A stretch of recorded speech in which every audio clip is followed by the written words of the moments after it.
Hi, Ken Woods here.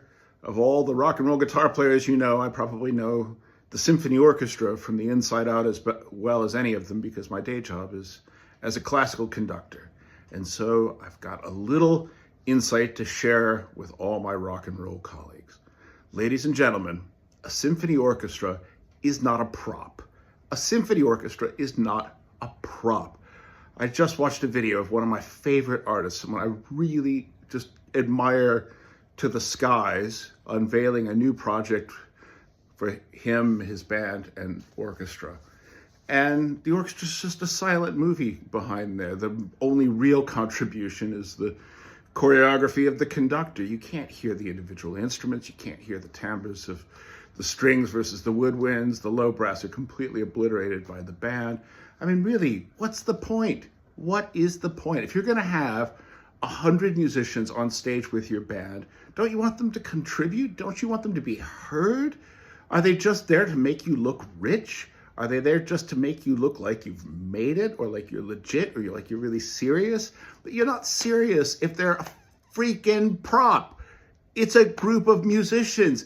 They can do amazing things for you. You think your music can be angry and fierce and fiery? Go listen to Bartok's Miraculous Mandarin or The Rite of Spring. Orchestras can do that shit like nobody. And yet all they are is just practically air bowing in the background. If you're going to use an orchestra, use it as a musical instrument full of artists with things to contribute, passion to give.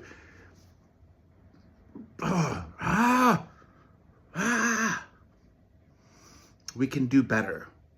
I do know people who arrange really well for orchestra and rock band. I've done it. It can be done really well. You know what the secret is?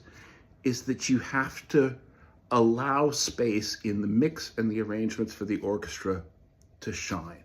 You can't just take your existing rock tune, have the band blasting out full blast, having already gone through the recording process and realized that you've taken up every bit of sonic space in the original arrangement. You've got to find space for the orchestra. You've got to figure out how you can make the oboes heard, how you can make the flutes heard. What colors do you actually want to add to your palette? Otherwise, there's no point. There's no point. If we're all in this together as musicians and artists, we ought to respect each other's craft enough to not just use one another as props on stage, but to relate to each other as working musicians, as artists, as creative people. So please, for God's sake, an orchestra is not a prop. An orchestra is not a prop. It's a collective of fantastic musicians who are ready to fucking rock if you let them.